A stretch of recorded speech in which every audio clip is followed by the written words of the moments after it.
Welcome to the Good Luck Club podcast. We aim to bring you insights from the world's most successful entrepreneurs and change makers. They will share with you each week what they've learned building their businesses, the good and the bad. There is nothing more interesting than real life stories.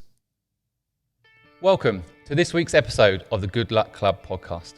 We're coming at you live from Belsize Park, in its heart, the Belsize Park Community Library. I'm so proud to be broadcasting from here today. We believe libraries can be reinvented. They are not just about books, they're a centre of knowledge. And that leads me nicely into introducing my guest today, Mark Tilbury. He's a CEO and founder of many companies, which we'll discuss today, and runs Mark Tilbury Coaching Limited. Mark, welcome. Very pleased to be here. It's wonderful to have you here. What a great venue. Thank you. Yeah, we absolutely love it. We're so proud that we're here. Why don't you start off by telling our audience a little bit about yourself? Well, basically, I'm a self-made businessman, left school very, very early, very few qualifications, if any, to speak of, and made my way in the business world. What I like to call the school of hard knocks, somewhat. Not a lot of help along the way, but we got to where I did, and it seems to be working very, very well.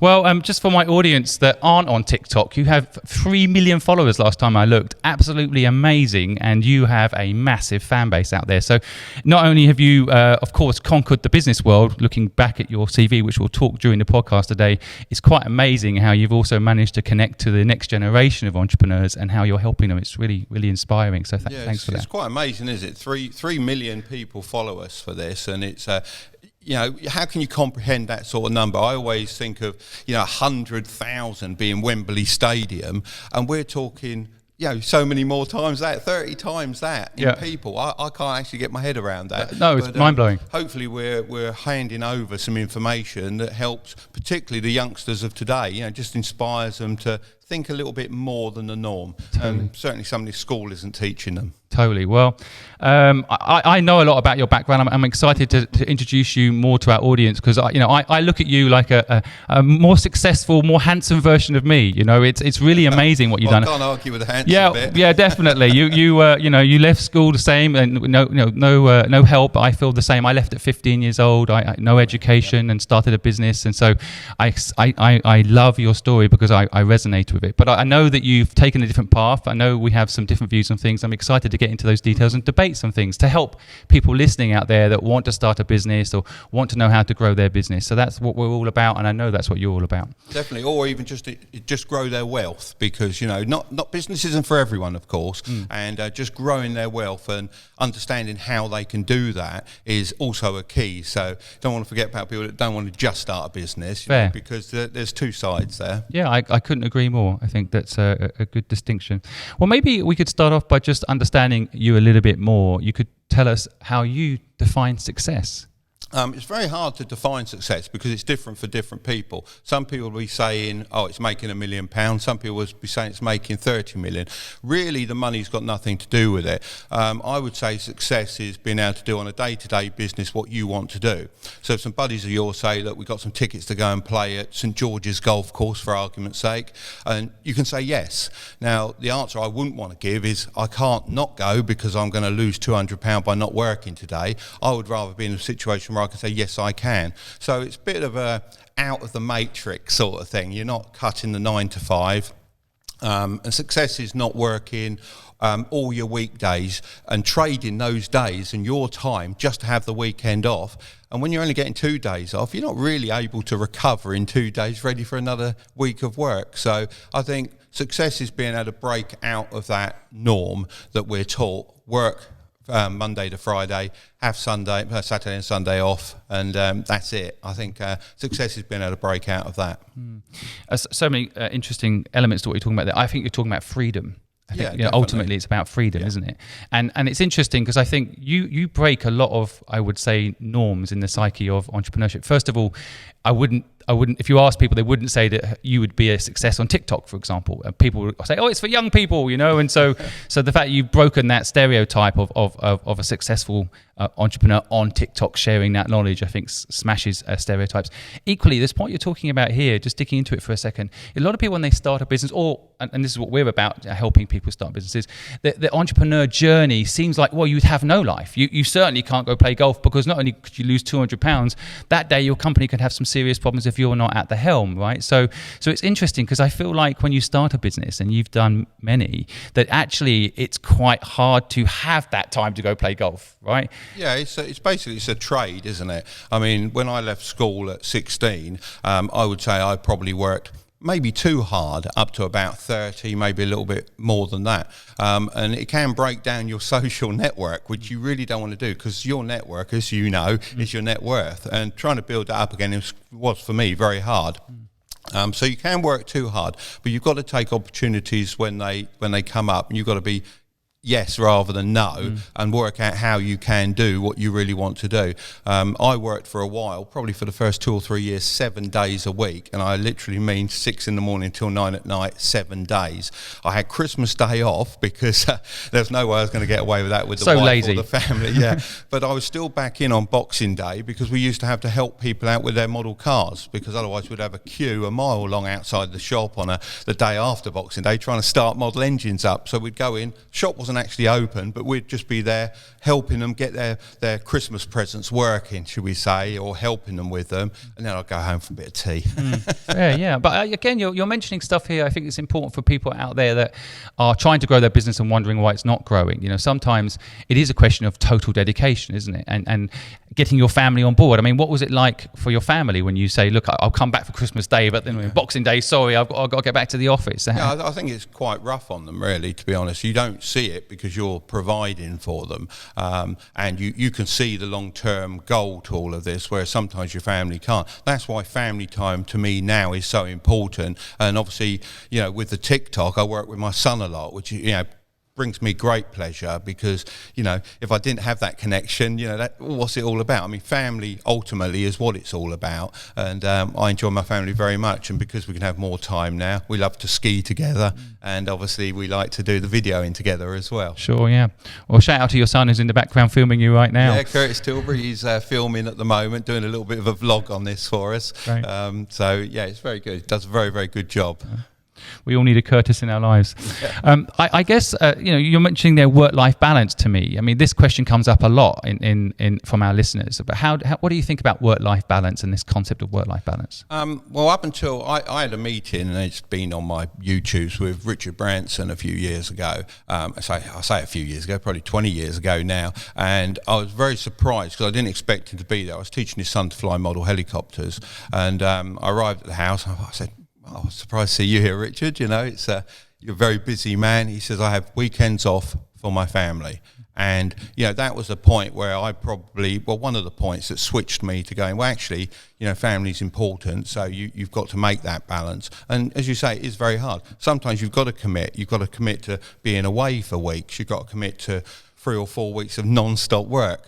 But as long as you've got a plan ultimately that, yes, Saturday and Sunday or whatever is going to be your family time, then that's great. One of the things I talk about, I'd be interested in your view on this, is you know, purpose in the business that you're working in. So you described there making sure people had a good Christmas, making sure that they could play with their toys. That's a good motivator, right? To kind of make take that time away from your family. And this morning my son said to me, Daddy, let's go to the zoo.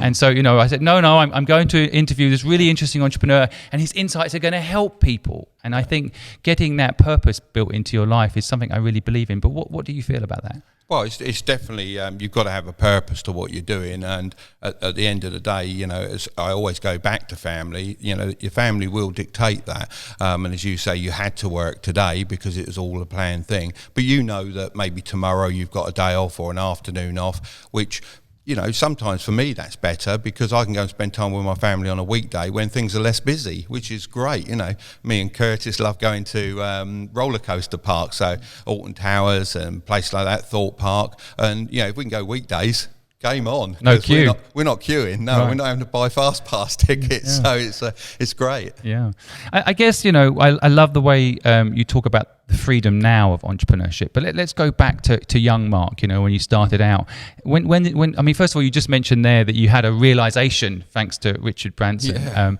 which he has less TikTok followers than you, by the way. So I'm sure he'll be interviewing you not too long from now. But how old were you when you had that realization? I suppose about 30. I mean, I've had two big realisations. That was one. And then earlier, I was probably working, as I say, for about 3 years flat out. And I actually got shingles, which is not a very nice thing. It's related to chicken pox. And, you can feel right deep and gone pretty much. So I went to the doctors and he said, you've got to take time off. You're obviously stressed. I said, no, I'm not stressed. He said, well, what was your working week? I said, well, I work every day except Tuesday. He said, what would you do on Tuesday? I said, well, I go to the wholesalers and pick up stock and do little odd jobs. He said, so you're working 7 days a week? I said, yeah, I am. And that really was the realisation. He said, right, you've got to take some time off. Go on a holiday. I went, oh, that'd be a new sensation because we don't do those. So I booked 2 weeks skiing with a friend of mine and never really looked back. Never done it before, and it's one of my loves now. So it's great. It's interesting you mentioned as well there about like not knowing you were stressed. I think this is a common problem for a lot of people out there that are working hard and they don't realise they're actually tired. How do you, if you were to give some advice, you don't want to get shingles to have to and go see a doctor to realise it, right? Yeah. I mean, do you think now you must have an inbuilt mechanism for knowing if you're working too hard? Well, it's very hard to say if you know you're working too hard. I mean, during lockdown, I went back to my old routine of 6 a.m. in the shops and at the business till 9 at night. I did have cut-off at 9. There was no way I was working later than that, but I did start early. Now, during that lockdown time, we got behind by 5 days on our dispatch, and we were still working all those hours. So after that time is when you know that you were under stress, not during it. And it's quite an impact, actually, quite surprising, with obviously you get headaches and bits and pieces. It's just one of those things. But it's only after the effect, after the act, that you feel that you were under the stress, not really during.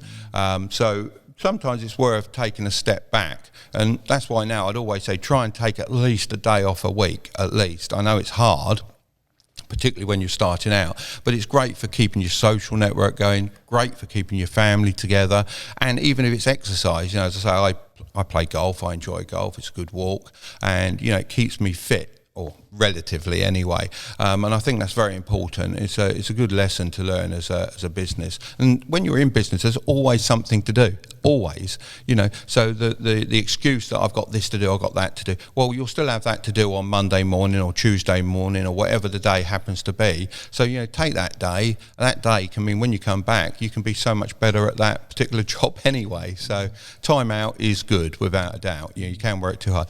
I think, without saying too much, I think most people don't work hard enough, though. They think overnight success is what they're after, but the real picture is, overnight success generally takes about 2 to 3 years to actually happen. But of course, people don't see that; they only see the glossed over image of how well someone's done and how quickly they've been recognised or seen. I couldn't agree more. It's a very interesting balancing act between working hard when you need to and then realizing that you don't need to and taking some time out. And it's funny because I spent quite a lot of time living in Hong Kong and in China. There's actually like you get like an award if you don't have a holiday.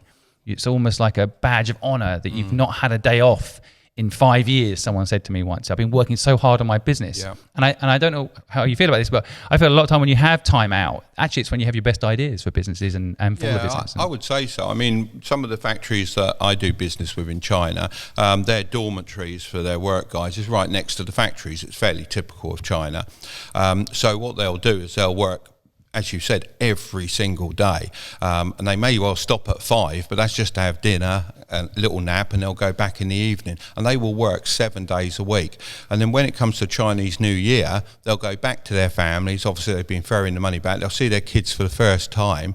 And then these business owners out there wonder why half of them never come back, because they're probably working them too hard. It'd be much better to say, no, sorry, Saturday, Sunday or Monday, whatever the day is, you have that off, and they'll have a much better workforce because of it, and a returning workforce, because definitely cost me problems with quality control after Chinese New Year, because you got a 50% new staff there, and that's very hard to get over to them how to build the product, make the product exactly how you want it. You're getting into, I think another important area, which is kind of how you treat your people, and I think that ultimately can end up, customers can feel it when they hold the product in a bizarre twist, right? The energy of how you've treated your people, it really makes a difference. Plus, frankly, it's more pleasurable for you as the business owner, right? If you treat your staff well, then it's more like a family, and it's more fun, right? Well, I don't like to see myself as the boss. I mean, ultimately, when push comes to shove, it's my fault, whatever goes wrong. But we certainly work more as a team. I mean, we have a fair number of employees, but no one, I don't think, just comes to work to get their money. I think most people come to within my business to make the business better, and therefore they benefit from that. I benefit from it, and we all work together. And I wouldn't expect to ask any of my staff to do a job I wouldn't be prepared to do myself or have done myself. So I think that's quite nice. So there's no disconnect between the so-called boss and the guys that are working on the shop floor or producing the products or whatever it happens to be. I think that's an art. I think it's not easy. Well, I don't think it's easy. And I know, again, a lot of our listeners that have a lot of problems managing people. I know people that are actually scared to hire people because they find it hard to manage people's expectations, more holiday, more money. Especially right now, even more stressful, trying to make sure that those people are looked after while their own businesses are often in trouble. It's a really difficult balance to get, isn't it? You've got to keep people happy. And also another tip I learned a long time ago is you say, when I'm visiting factories or other businesses I go to, you try and say hello to everyone, be friendly to everyone, because the guy who's making the little widget at the moment may be running that business at some point, and he'll remember if you were nice to him or not. And I always try to go around everyone and say, how you doing, how's today? Good. A little bit more difficult in China, obviously, but I still like to do that. I like that hands-on approach. And if we went to any of the factories I deal with, the retained workforce would know me, when I come in, and it's quite emotional, actually. It's like, oh, Mr. Mark. So it is very nice, and I try and keep that connection with my suppliers, but also with my own group. Yeah, and it's good fun. You're highlighting another absolutely vital point, I think. Sometimes being nice to people can actually bring pleasure back to you, and that kindness piece is so overlooked in business. I mean, in business, we always hear this line, got to tread on people to get ahead, right? But what you just described there to me is relationships with your supplier. Like one day, they could be your client. Yeah, right? And I think people overlook that when they're trying to push them down on price or treat them badly in any way. Well, whenever you're negotiating, people seem to think that when you're in business, you've got to knock the hell out of the person you're buying from. I mean, the simple fact is, if you're going back for more goods at some point, you've both got to be happy with that negotiation. It's no good you walking away with a great big smile on your face and your supplier crying because you're not going to get any more product from him. He's going to go out of business. You've both got to be, good negotiation is where both people are happy with the outcome, and that's what I try and hit. There are differences to that. Of course, if someone's having a closing down sale, they're finished and they're going, obviously you want to buy at the best price you can and make the most profit you can. But on an ongoing business relationship, you've really got to strike a good balance. That's to me, that's really important. I've even got friends that are finished in business now, and I still talk with them, still Skype with them and have a chat from time to time. And when I go to China now, quite often it's visiting, 3 or 4 of the ex-factory owners I used to do business with, and that's just evenings. So I've got a social life now in China, whereas when I first started going, it's almost like the lifeblood's drained out of you. It's such hard work and, full on all the time. But now when you've got a social network, that's where your stress goes. So if an evening you can visit friends that you haven't seen for a year, shoot some pool or whatever it happens to be, fantastic. It's really nice relationships now. I'm suddenly thinking about being an advertiser for the Chinese manufacturing cycle. If you have a good relationship with China and the China manufacturing owners, that trust can build, and you can do amazing things. Yeah. I know Talia, who works on the show here, her partner is looking to make stuff in China, and there's a big fear that I make something in China, they're going to copy it, or I make something in China and it will be rubbish. Yeah. But what you're describing, I think, and is lesson for anyone out there looking to manufacture. If you build a relationship up with people out there, they become friends. and then friends will work hard to not let you down. And that's the thing I think a lot of people forget when they're just pinging some factory in China and saying, make this for me. Well, and they this wonder. is the problem, isn't it? They want to do it all over the internet. And I can understand at the moment they might not want to visit because of the pandemic and everything that's gone on. I think China's safer than anywhere else in the world right now. Probably is. So there are concerns. But, if you go out there and you literally press the flesh, there's a connection straight away, without a doubt. If you're putting emails back and forth, you can't moan that somebody else is now selling a similar product to you. You've got to get that loyalty. And we do that in two ways. One is to build a loyalty of trust, but also now we actually manufacture the tooling to make our product. So that locks it down to us. So if someone else wants to make it, they've literally got to license it out of our tools, which works for us very well.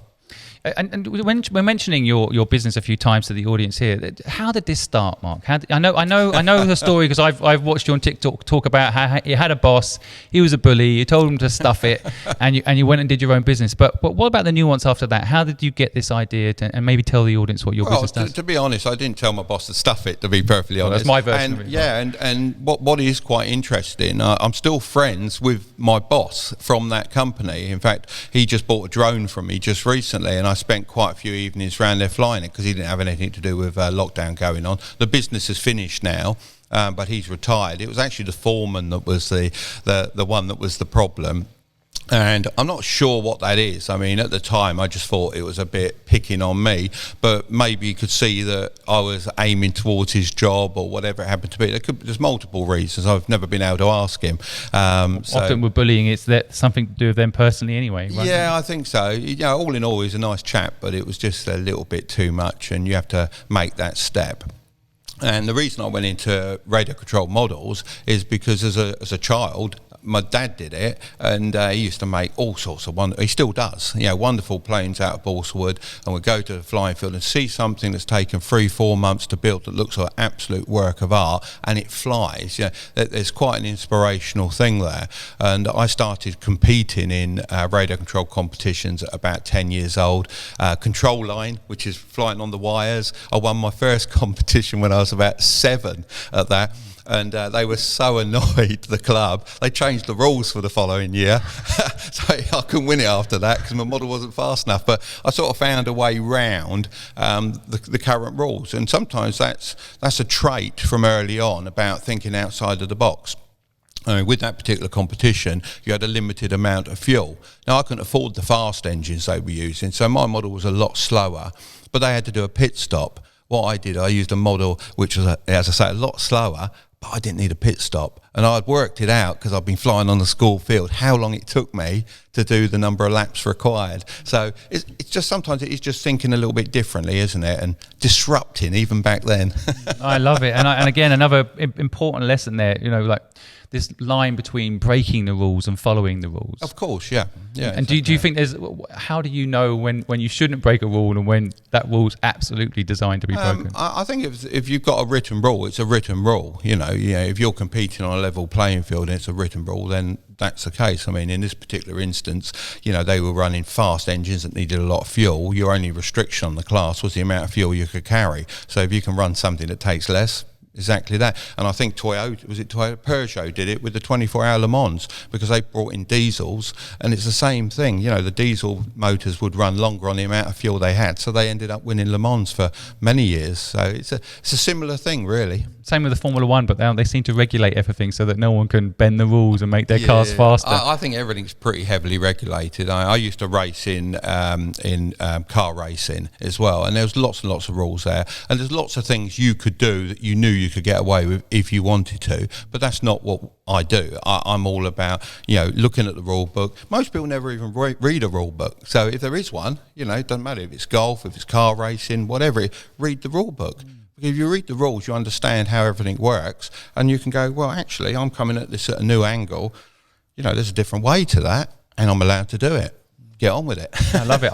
It's funny because I always tell people, don't bother reading the rules, just get on with it. Start something. That's how you learn. But actually, your point's very valid. I think if you learn the rules, you understand the parameters that you're meant to work with, exactly, and you can figure out how to make it work outside the lines, right? Exactly, Really good advice. I mean, it can work against you because the current thing I'm competing in, which is radio control racing, I looked at the rules for that, as I always do, changed quite a lot after a really successful weekend. First weekend doing it, placed third, which is pretty good on this racing, never done it before. And so I looked at the rules, I thought, I can make the tailplane smaller, I can do this, I can do that.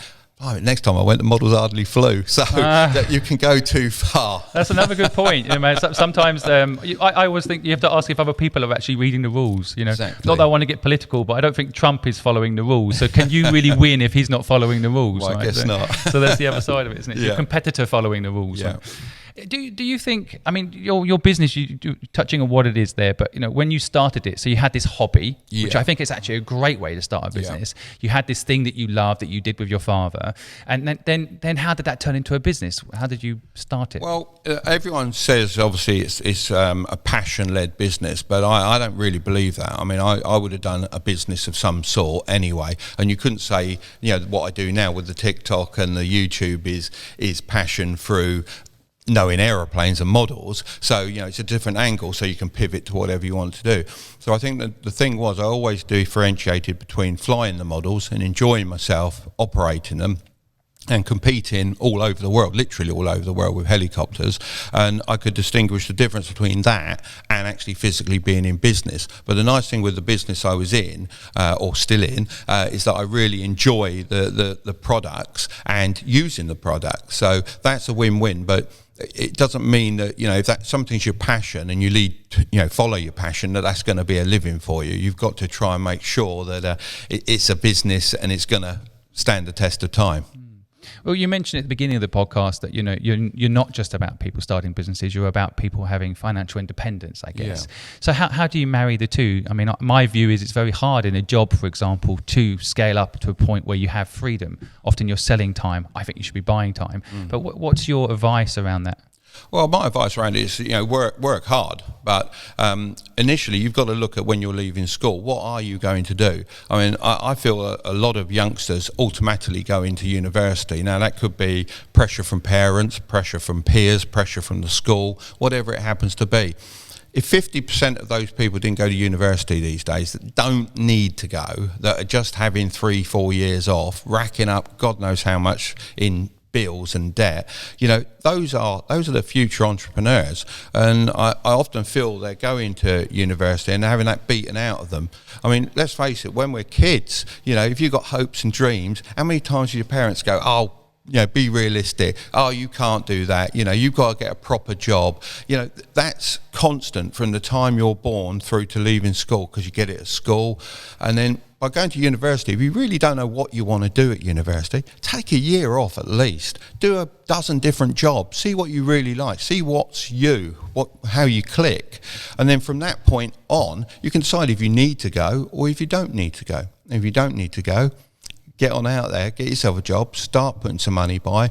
And we always go on about a backup fund. It's so important. Just get a backup fund. That's about 3 to 4 months of your living expenses. If you've got that cushion, the world's your oyster. From that stage on, you get a little bit more, you can risk that. And once you can start risking a little bit, and it is pretty low risk when you're young, because if you lose it, you've got plenty of time to make it back. But the nice thing is it will build and build and build and build over time. And the earlier you start, the more freedom you can create for yourself. That's my belief. I love it, and I couldn't agree more. I hope people are taking notes. What age did you start your first business? I was 20. When you say business, as in Model World, that was started when I was 20, yeah. So you had 10 years of just heads down, as I'm guessing. Yeah, pretty much. I'd say 10 to 12 years of pretty major head down. I'd say 3 years of mental head down, and then the rest sort of not as heads down, but I think to most people you think, blimey, that's too much work. So it's quite a long time, certainly. Did you know you were an entrepreneur from a young age? And do you think entrepreneurs are born or bred? One of my favourite questions was. Right, I think probably 40% of people could be entrepreneurs, and that goes back to what we answered just now. It's beaten out of people.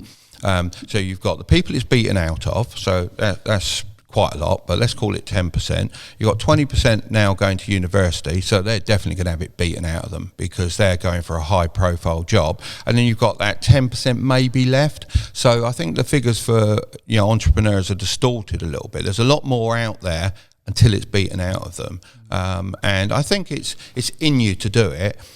So if you're one of those 10%, you've then got to discover it's in you to do it.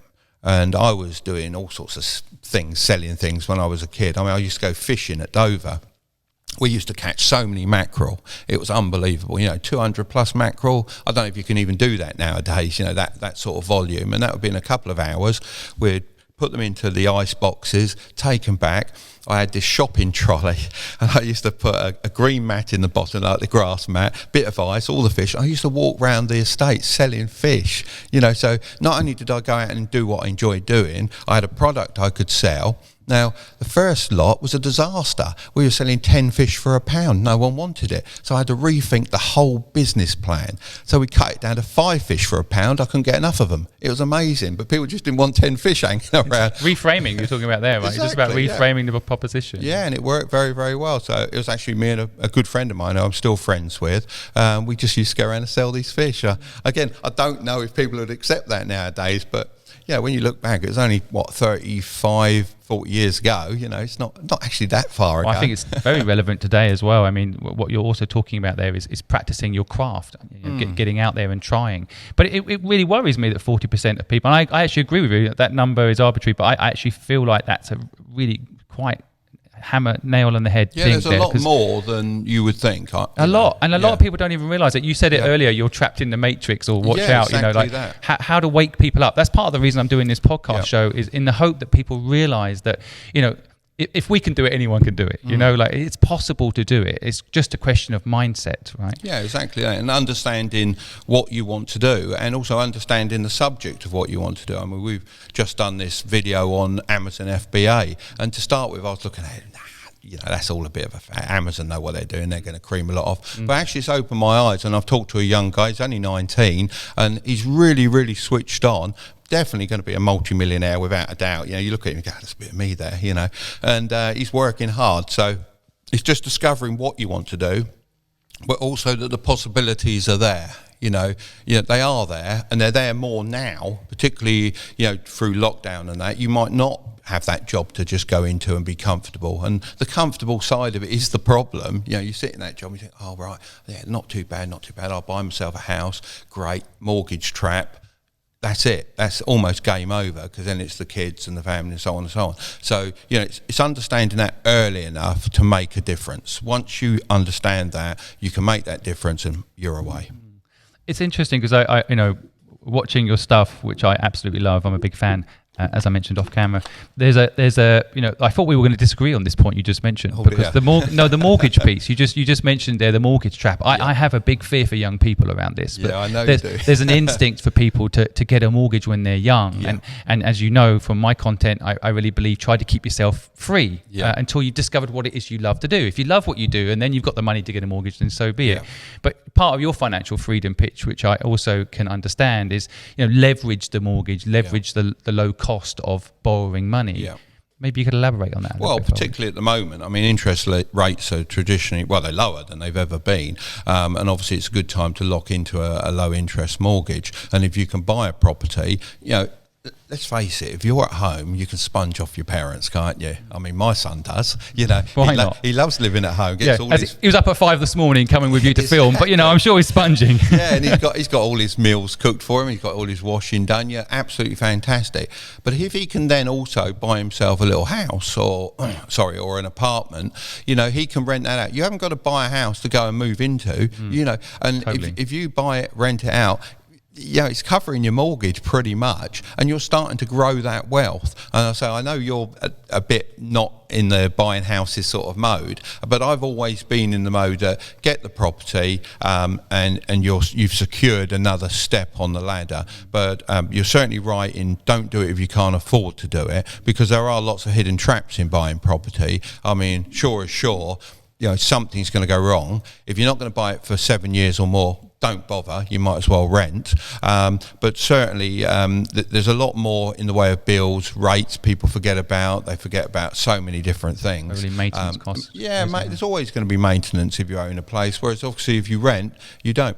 The problem with people that rent, I would say, is they don't put away that deposit. Now, if you're going to rent, at least put away the deposit you would have used if you'd have bought, and at least then that's starting to earn you money. Get it compounded, and exactly, and you can offset, what you would have gained by buying a house. But I don't think people do that, and it's this paycheck to paycheck mentality. That's the thing that you got to break. Again, I think the nuance of this get a mortgage, buy a property thing is very important, but I worry that a large percentage of the 40% have got themselves in a monthly fixed cost situation where if they want to do their own business, they don't have the deposit because they put it into a house. Equally, they've got that fixed cost. With rent, you can go up and down. I mean, I lived in my office for the first year of my company. I'm sure you've got some story not dissimilar at some point, right? So, and if we had a mortgage and a home, somehow that's a lot harder to do that. But what you're talking about is owning property and renting it out. I think that's actually a completely different point, and actually a kind of business all on its own. Yeah, without a doubt. And good point, I think. Yeah, I mean, we're in the middle of London here. If we want to buy a property, I mean, it's going to absolutely do me in, isn't it? Well, maybe not myself. You can afford it. Yeah, but obviously if you're starting afresh, you hear it all the time. Well, I can't afford to buy a place. It's just impossible. But it's not impossible to buy a place somewhere. And somewhere, let's say it's next to a university in Canterbury, for example, you've got student rent, absolutely pretty much guaranteed year round. So you haven't got to live in the property you buy, for sure. It is a little business, and it's going to eventually give you a nice passive income, which at the end of the day is what it's all about. If you can't earn enough in your 9-to-5 job, you've got to have some more money coming in from elsewhere, and that's what gives you the money to be able to invest. We're talking a bit about money here, and on both of our profiles we've got multi-millionaires, self-made, and it's interesting because the feedback I get is, first of all, there's no such thing as self-made. We've all had some help, right? Yeah. The other point I think is interesting is this whole concept of, like, you do not seem like someone that's quite, let's say, arrogant about money. You're very humble and very kind of down to earth and real. You work very hard even today. And so, this whole concept of putting it forward as multi-millionaire, I feel like a lot of young people want to hear it, though. That's kind of the odd thing, isn't it? Because I didn't have it on my bio at the beginning. I think my traction was less. When you've kind of can prove that you've somehow had success, it seems like money is still the measure of success for young people. What do you think? I think it's still the measure of success for young people, but it shouldn't be. At the end of the day, I like to buy what I like to buy. I don't buy anything to flex. I don't think you'll find in any of my videos that we flex at all. That's not what I'm about. So it's a shame it's money related, but of course money does buy you freedom, doesn't it? So I think they look at it from that side of things. You've got to be millions and millions and millions. You haven't. I mean, I've got a friend that's probably worth 3 or 4 million. He don't need it. He lives off grid somewhere in North Wales now. I haven't visited him since he's moved there because he hasn't even got hot water. So I mean, he really doesn't need that amount of money, but he's still successful because he wakes up every morning, does whatever he wants to do, exactly whatever he wants to do. He's not governed by anything, and there's enough money in the bank to obviously fund that. But you don't need it. It's quite amazing, really. The irony is you don't need to be a multi-millionaire to have that exact mindset. No, right? I mean, it's not. I know from my own personal business experience that I made lots of money, but didn't think I was successful yet because I wasn't on the front of Forbes as one of the richest people working out of Asia. Somehow your measure of success can get distorted if you focus too much on money. And most of those people's on the front of Forbes. I mean, are they on there through merit, or they bought their picture onto the front of Forbes? You don't know. Everyone's seeing a distorted picture of reality. They don't see the day-to-day how things really are. I love my work. I still love going to work and helping people. I get a lot of pleasure when I happen to be in the shop and I do a sell, and the customer takes my advice, and we could have someone coming out, I've got £1,000 to spend on X, Y, Z. I'll say, well, that's great, but you don't need to spend all that yet because you've got the perfect amount of money in £500 to get the perfect package for you, and it's this, and it's this, and it's this, and it's this. And I love that. If he then turns around and says, no, I'm going to spend £1,000, I want that, I wouldn't actually get as much pleasure because he's bought the wrong thing. He's not going to enjoy it as much as he would. And we're all about the customer enjoying their experience, and then they'll come back for more. That's definitely a better way to be. I love the way you explain things, and one of the important elements of what you're talking about, I want the audience to take this away, right? I think what you just described to me there is you enjoy what you do so much that the money comes, right? The passion for helping that customer enjoy the experience of buying one of your products is actually what drives you. Yeah, it's great. And if people can find that, money will come, and frankly, even if it doesn't matter, because you're going to enjoy your day-to-day, right? Yeah, and when I go to a model flying field and I see half a dozen of the aeroplanes I've designed at that club, and it's more than 50%, or one of the BBC programs does a program with your models flying on it. You think, I've done that. That's my creation. It's fantastic. Totally. It makes you feel so good. Totally. It's brilliant. I absolutely love it. We're coming at this broadcast today from the library, as I mentioned at the beginning of the broadcast, and I put up on the wall some of the pictures from a comic book business that we launched that was a complete failure. Oops. But I absolutely love holding the product. Absolutely love it. I lost £1 million on that business,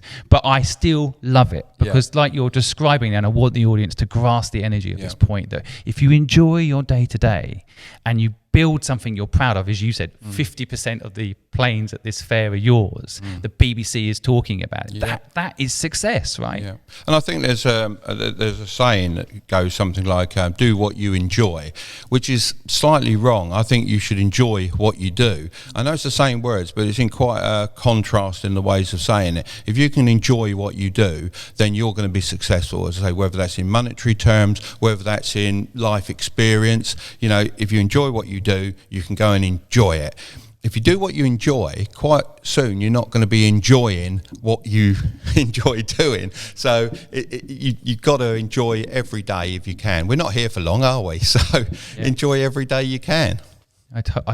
Absolutely wonderful message. We should make some T-shirts up about that. And, that might be on my merch. You never know. It probably is. It probably should be. Yeah, but I actually just talking a moment there about merch and money and all these things. Yeah. I guess there's a lot of cynics out there that see that you're helping for free. Yeah.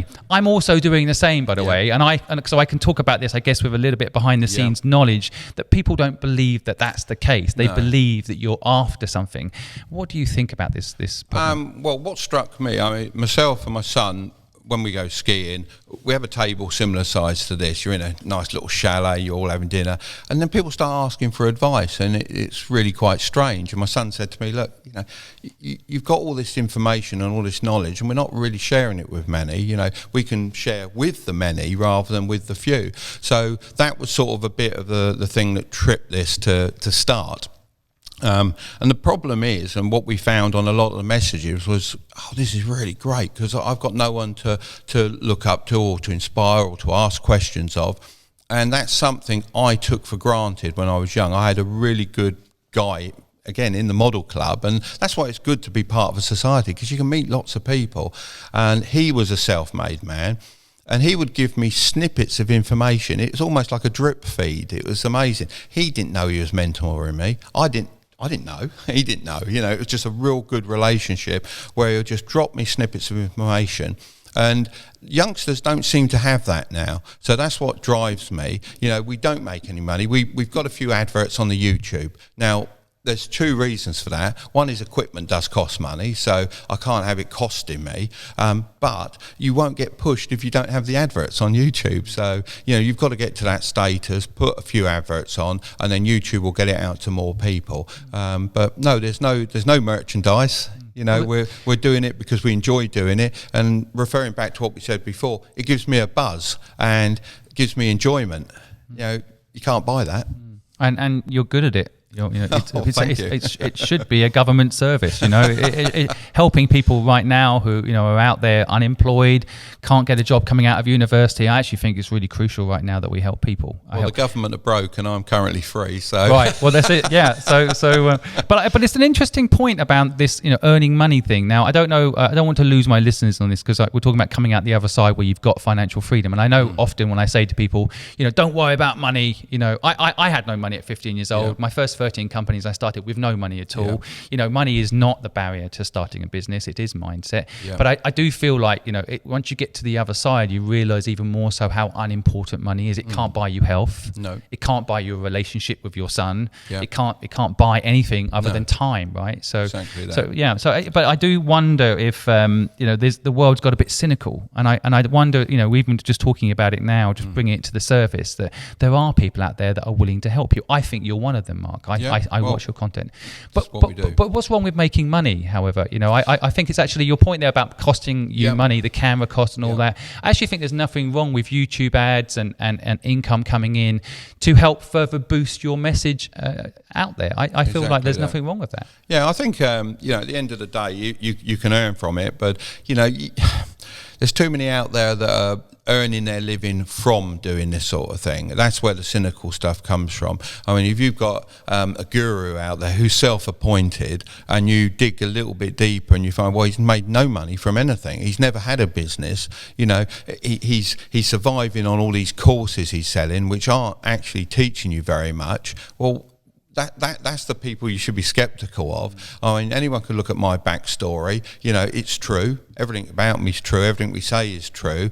And I still work within my businesses. I haven't gone, oh, I know what we do. We'll sideline those, cash in, and then we'll try and make some money from coaching people. That's not what it's all about. Absolutely 100%. You know, I still enjoy my work.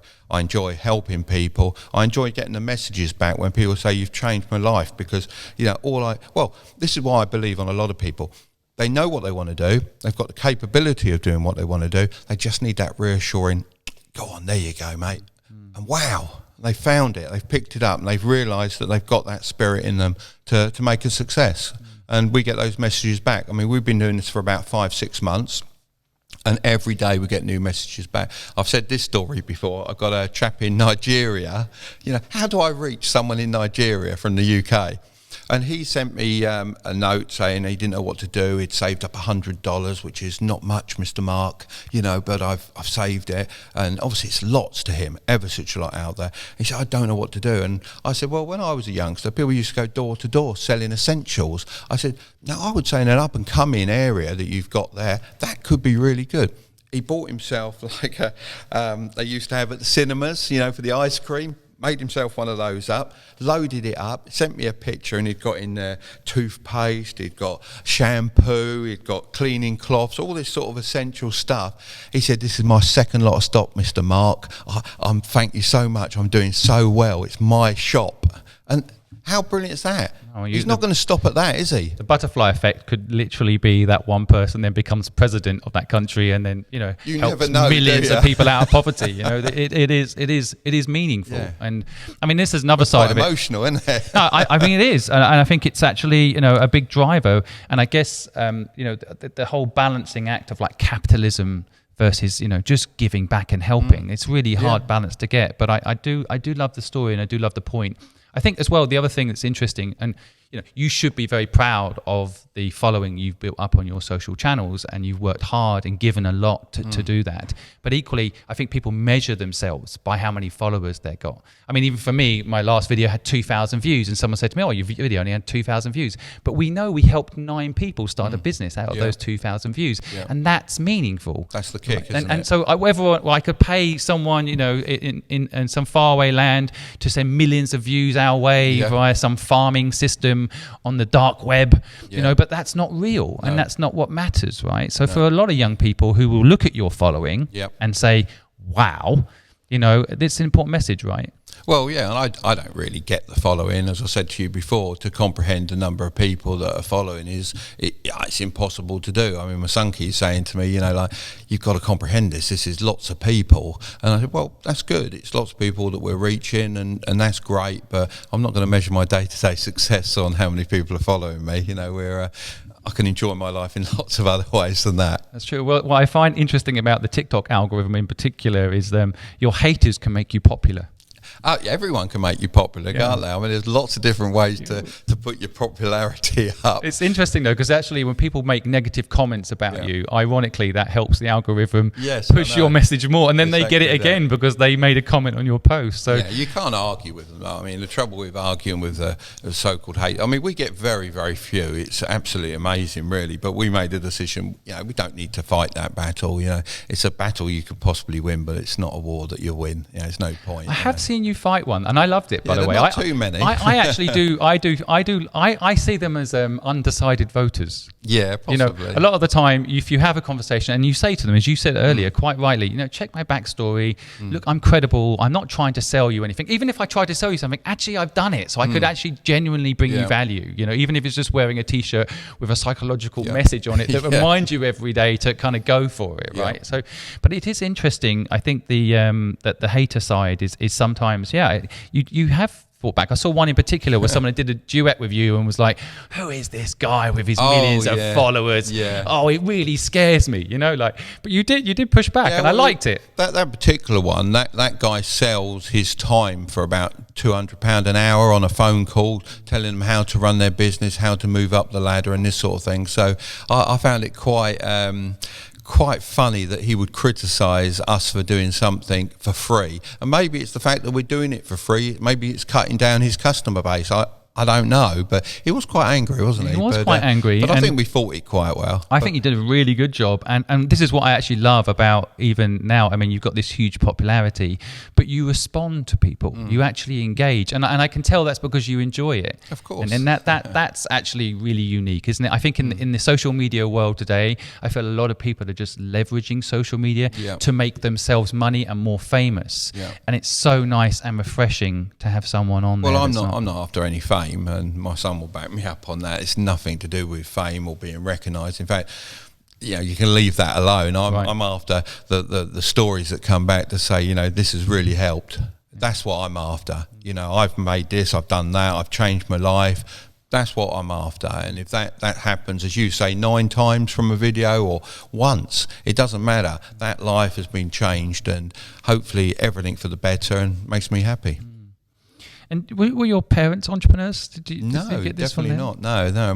My father worked for a electrical connectors company, and I eventually decided. I saw my dad age actually at a certain point. I think I was about 23, something like that. And you don't see your dad age. Your dad's your dad, isn't he? Right? You might really old age, but I saw him age, and I had a sit down with him. I said, "What's up, Dad?" He said, "Well, I'm expecting to do 3 people's jobs. They've made people redundant. And I'm having to do it. I'm carrying the can because I can, and it's wearing me down." I said, "Well, leave your job, Dad." He went, "Why?" I said, "Well, we'll do another shop and you can run that."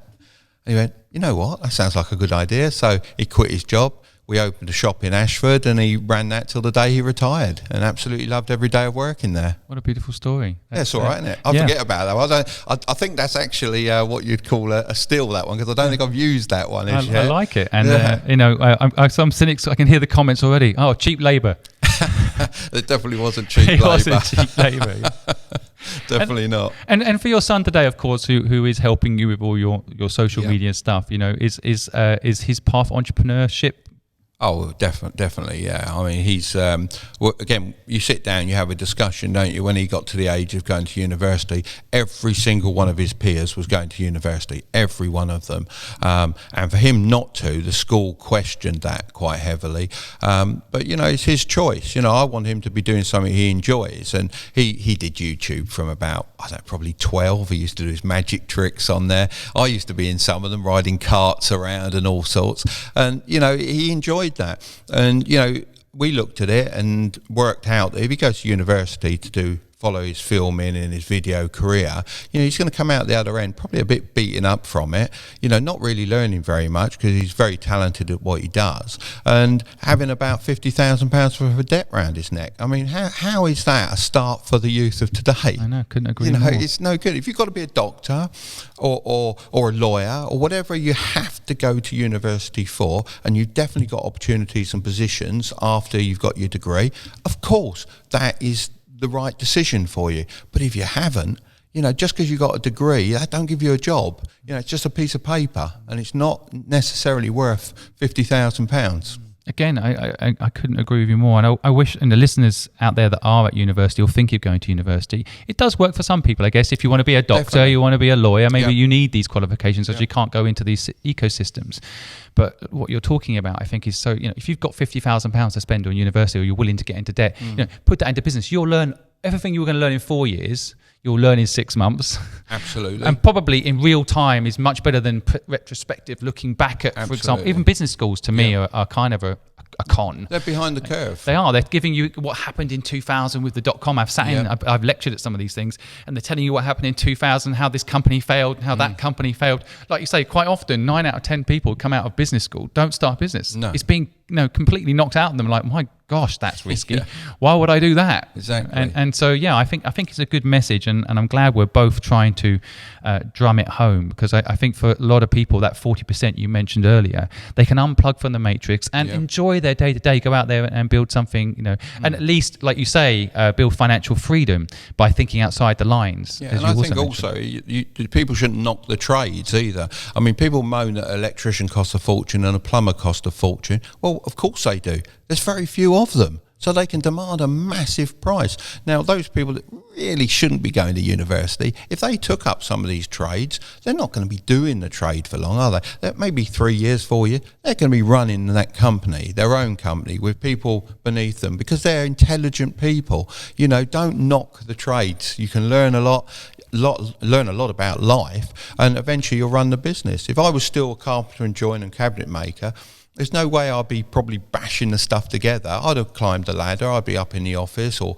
designing or coming up with new concepts of designer furniture, whatever it happens to be. Don't look at just that entry. A lot of people seem to be ashamed of going down a trade route, or even flipping burgers in their summer holidays. It really isn't a bad thing. It's learning about life. Just get out there and action it. I couldn't agree more, and I know my listeners are probably getting sick of me saying I love everything you're saying, but it's absolutely true. My younger brother, for example, started out as a glazer, just fitting windows.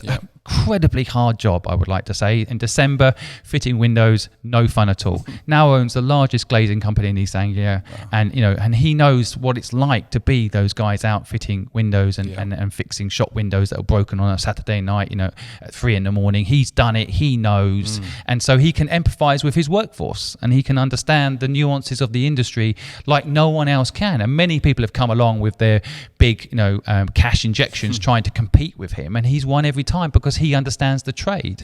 So another great point. I couldn't agree more. Trade is totally underappreciated, and university's done that too, because it's kind of like everyone wants to sit in an office looking at a computer, as if that's going to how much job enjoyment is there sitting in an office looking at a computer? I've got to say, it's got to be zero in it. I couldn't do that. It's ridiculous, and everyone's ramming everyone into those positions. So university, think long and hard. That's all I'd say. Long and hard. And if you're still undecided, wait a year. It makes no difference. Wait a year and learn about life. There's lots to go out there and learn about, and then start if you want. Again, the reframing you're putting it, I always try to explain it is, you could start a business and learn so much, and you'd be in £50,000 worth of debt, but everybody on the planet would hire you because you'd had that experience of you'd hire someone that tried to start their own modelling business or tried to do something online, and that entrepreneurial spirit is very hard to find. Definitely. Because it's been drummed out of people in university. A lot of people have got a degree. That's not a differential anymore, is it? No. And so, it's a really interesting point. And I always think it would be interesting. Shame money always becomes an issue, but people came and worked for you. If they paid you, instead of a university, they paid you to teach them entrepreneurship, that would be a much better investment in real time than going to a university. Because often the teachers, they've never built a business in their life. We had someone on our podcast show, 23-year-old, yesterday, who basically was told by a teacher, don't do entrepreneurship. That's very risky.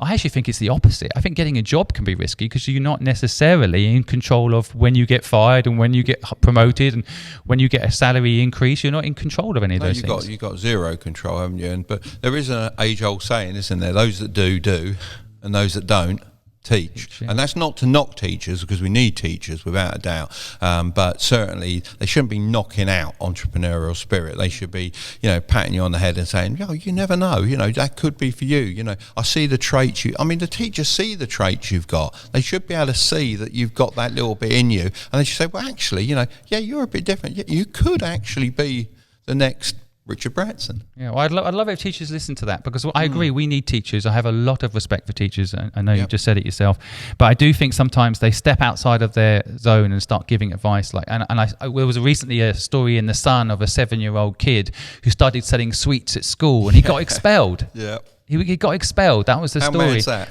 Ridiculous. Yeah, when I used to wash cars. That was another Saturday job I used to do when I was a kid. One of my guys that I used to wash cars for used to work for Mars. And it was brilliant. I used to charge £2 to wash his car. I know that doesn't sound much now, but back then that was all right. I then used to wash his wife's car, because it was just a Mini. It was really small, for £1. And then he used to give me a tip. And a tip was a selection box of Mars, all the different Mars things. I didn't eat one of those, not one. That went to school on Monday morning. I sold every single one out of the box. So, that's entrepreneurial, isn't it? And to knock that out of someone at that age is ridiculous. I completely agree. There's so many areas I wanted to talk to you about. I actually wanted to get into the Amazon thing you've been learning, because I'm a bit skeptical about drop shipping and all these things. I believe you should build a brand, not a business. And so I'd love, maybe we have a whole show just talking about that stuff that you're learning. And I also wanted to ask you, about like TikTok monetization, the impact, and how do you keep up with all the messages? There's just so many areas I'd like to talk to you about. I guess we'll have to have you back, because I know we've got a hard stop today. Maybe, yeah, definitely. But I'll just end with kind of my favourite question is, if you went back to young Mark and gave some advice, what would it be? Invest more, because you won't find, if you went and talked to 150-year-olds, you will not find one that said, I wish I'd invested less. And that's the real lesson. You've got to start investing early, very, very young, because, you build a buffer of cash. You may never need to use it, but it's always there, so you're always going to grow. And I think I'd have invested more earlier. I did invest, but I'd have done more, without a doubt. Again, I think we could have you back on the show just talking about what to invest in. But Mark, thank you so much for your insight. You're more than welcome. Very much enjoyed. Really fantastic. Thank you for listening to this week's episode of the Good Luck Club podcast. I hope you found Mark's insights useful. If you did, do me a favour, go follow the small country that already is following him on his social media channels and the links below. Trust me, you join that army, you will learn how to fight. Thanks so much again for listening to us today. We know you have thousands of podcasts that you could be listening to, and you decide to listen to ours. We feel incredibly lucky.